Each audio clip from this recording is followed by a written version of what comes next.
الله على محمد صلى الله عليه وسلم. Assalamualaikum warahmatullahi wabarakatuh. Innal hamdalillah wassalatu wassalamu ala Rasulillah wa ala alihi wa sahbihi wa man tabi'ahum bi ihsan ila yaumil qiyamah. Kepada seluruh para penuntut ilmu dimanapun berada, dimanapun kita hari ini menangkap ilmu pada majelis ilmu yang kita selenggarakan pada kesempatan sore kali ini, tentunya kita memohon kepada Allah semoga kita senantiasa dijaga oleh Allah dari segala macam fitnah-fitnah yang begitu tersebar pada kehidupan hari ini.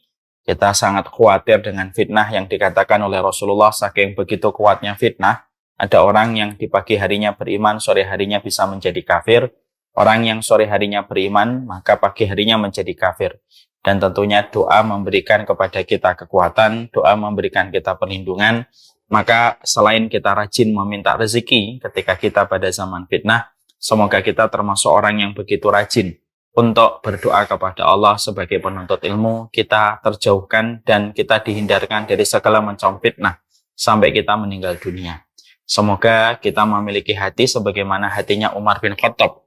Umar bin Khattab merupakan pemilik hati yang sangat khawatir dan sangat ketakutan terhadap fitnah. Dan itulah yang menjadi rahasia. Umar bin Khattab memohon kepada Allah supaya beliau diwafatkan sebelum masa fitnah itu datang mendera pada kehidupan manusia. Makanya akhirnya Umar bin Khattab diwafatkan oleh Allah sebelum terjadi huru-hara fitnah di antara kalangan para sahabat-sahabat setelah meninggalnya Rasulullah Sallallahu Alaihi Wasallam. Semoga kita hatinya sensitif sebagaimana hatinya Umar bin Khattab dan para sahabat, sebagaimana Hudzaifah ibnul Yaman ketika mereka termasuk tokoh-tokoh di antara para sahabat yang sangat konsen terhadap masalah fitnah dan selalu meminta perlindungan kepada Allah terhadap fitnah-fitnah itu. Apa yang hari ini kita sangka benar bisa jadi justru menjadi fitnah untuk kita. Dan itulah yang menjadikan kita selalu berdoa, Allahumma inna na'udzubika minal fitani ma dhahara minha wa ma batan. Ya Allah, sesungguhnya kami berlindung dari segala macam fitnah, nampak yang tidak nampak. Alhamdulillah, tentunya senantiasa kita bersyukur kepada Allah, dan tentunya syukur itu jauh lebih berat daripada rasa sabar yang kita berikan pada kehidupan. Ada perkataan yang sangat indah dari Syekh Turaifi. Beliau mengatakan di dalam salah satu tulisannya, bahwasanya kesyukuran itu terkadang jauh lebih berat daripada kesabaran. Karena terkadang sabar itu hanya diberikan pada setiap ujian yang didapatkan manusia, dan sifatnya itu temporer dan sementara waktu. Sebatas ujian yang dihadapi, maka di situ dia memberikan kesabaran. Tapi kesyukuran itu merupakan perkara dari amalan hati yang harus diikhtiarkan sepanjang hidup. Karena apapun yang kita peroleh pada kehidupan sejatinya adalah pemberian yang harus disikapi dengan kesyukuran. Dari udara, dari nafas, dari air, dari pakaian, dan apa yang mungkin di mata kita tampaknya remeh, tetapi ternyata itu merupakan pemberian besar. Di mana kita akan merasakan besarnya anugerah itu ketika sudah tidak lagi kita dapatkan. Inilah yang menjadikan kita memahami syukur itu jauh lebih panjang perjalanan waktunya daripada pelajaran kesabaran. Dan itulah yang menjadikan kita betul-betul memohon kepada Allah, semoga kita termasuk di antara hamba-hambanya yang dimudahkan di dalam kita bersyukur atas segala anugerah yang Allah berikan kepada kita.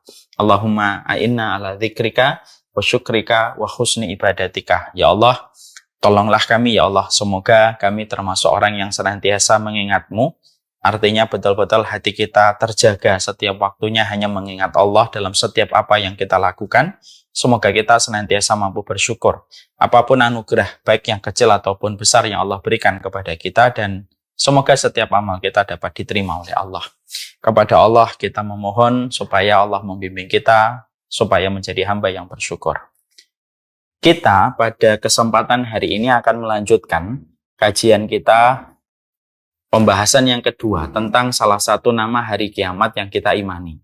Tentunya berulang-ulang saya sudah menyampaikan bahwasannya ternyata Allah memberikan nama kepada hari kiamat yang merupakan bagian dari apa yang kita imani dalam rukun iman.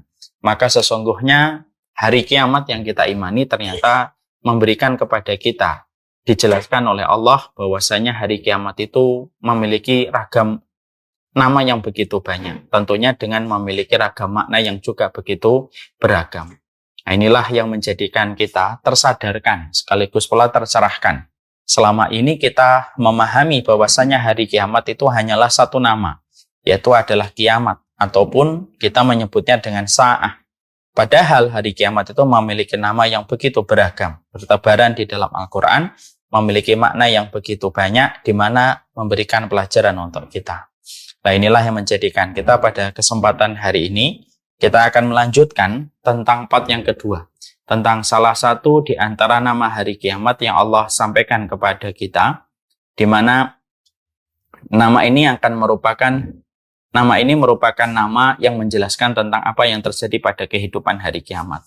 Allah menyampaikan kepada kita di dalam salah satu ayatnya, ketika Allah menyampaikan pada surat Maryam ayat yang ke-39, wa angdirhum yaumal hasrati id qudiyal amru wa hum fi ghaflatin wa hum la yu'minun. Allah menyampaikan kepada kita, dan berilah peringatan wahai Muhammad kepada mereka tentang yaumul hasrah. Wa angdirhum yaumal hasrah. Berilah peringatan kepada manusia tentang hari kerugian. Di mana pada hari kerugian itu idza qudiyal amru, bila dakwah saya. Nah, nanti saya. Idza qudiyal amru wa hum fi ghaflatin wa hum la yu'minun. Maka berilah peringatan tentang yaumul hasrah, yaitu adalah hari penyesalan ketika segala perkara telah diputuskan dan manusia kebanyakan mereka lalai dan mereka tidak pula beriman. Ini menunjukkan kepada kita bahwasanya salah satu nama hari kiamat merupakan sebuah hari, di mana itu merupakan hari Allah menghamparkan penyesalan di dalam kehidupan manusia. Makanya kita juga mendapati apa yang disampaikan oleh Imam Ibnu Katsir. Imam Ibnu Katsir menyampaikan dan menjelaskan kepada kita bahwasanya tidak ada manusia yang mereka nanti berkumpul pada waktu di hari kiamat di padang mahsyar kecuali semua manusia itu mereka menyesal. Semua manusia, dia beriman, tidak beriman, semuanya manusia dalam kondisi mereka menyesal. Tentunya penyesalan ini bagaimana bentuknya? Tentunya bagi mereka yang bermaksiat kepada Allah, mereka menyesal atas kemaksiatan dan dosa yang mereka lakukan. Bagi mereka yang tidak beriman, mereka menyesal ketika mereka hidupnya di dunia, mereka tidak beriman kepada Allah. Bagi mereka yang taat sekalipun, mereka juga menyesal ketika mereka merasa tidak memaksimalkan ketaatan dan kebaikan yang harusnya mereka perbanyak ketika mereka hidup di dunia. Disitulah Imam Ibnu Katsir mengatakan kepada kita, sesungguhnya ketika Allah menyebut hari kiamat dengan yaumul hasrah, sebagaimana pada surat Maryam ayat yang ke-39, berarti penjelasan Imam Ibnu Katsir begitu luar biasa. Beliau mengatakan semua manusia itu menyesal. Yang taat, mereka menyesal. Karena mereka merasa tidak memaksimalkan ketaatan. Walaupun mereka sudah taat. Apalagi yang berdosa, apalagi yang bermaksiat, apalagi yang kufur kepada Allah. Dan itu menunjukkan kepada kita. Kita harus bersiap-siap. Kita harus bersiap-siap di antara konsekuensi ketika kita hidup pada waktu hari kiamat, kita nanti akan mendapati penyesalan. Yang hari ini sudah rajin melakukan ketaatan, Abi mau ngajar dulu saya. Ketika hari ini yang sudah rajin melakukan puasa, akan datang satu hari ketika dia merasa menyesal, puasanya belum maksimal. Hari ini yang sudah mengamalkan sunnah, mereka akan menyesal ketika mereka merasa bahwasanya ada waktu-waktu yang masih bisa dimaksimalkan untuk melakukan perkara-perkara sunnah. Ada yang tahajud, mereka pun akan menyesal ketika mereka merasa cobalah tahajud saya lebih panjang daripada tahajud yang sudah saya kerjakan. Dan itu menunjukkan kepada kita salah satu fakta yang tidak mungkin kita elakkan pada kehidupan hari kiamat, maka sesungguhnya setiap orang itu akan merasakan penyesalan pada kehidupan hari itu. Maka inilah yang menjadikan kita, karena ini merupakan bagian dari satu penjelasan, yaitu tentang hari kiamat. Ketika setiap manusia itu merasakan penyesalan pada waktu hari kiamat, kita tentunya akan membahas poin-poin apa saja yang bisa menjadikan manusia itu menyesal itu apa saja. Karena mengetahui perkara yang bisa disesali oleh manusia ketika sudah terjadi hari kiamat, menjadikan kita bisa menjadikan kita bisa untuk mempersiapkan perkara supaya kita tidak bertambah besar penyesalan kita.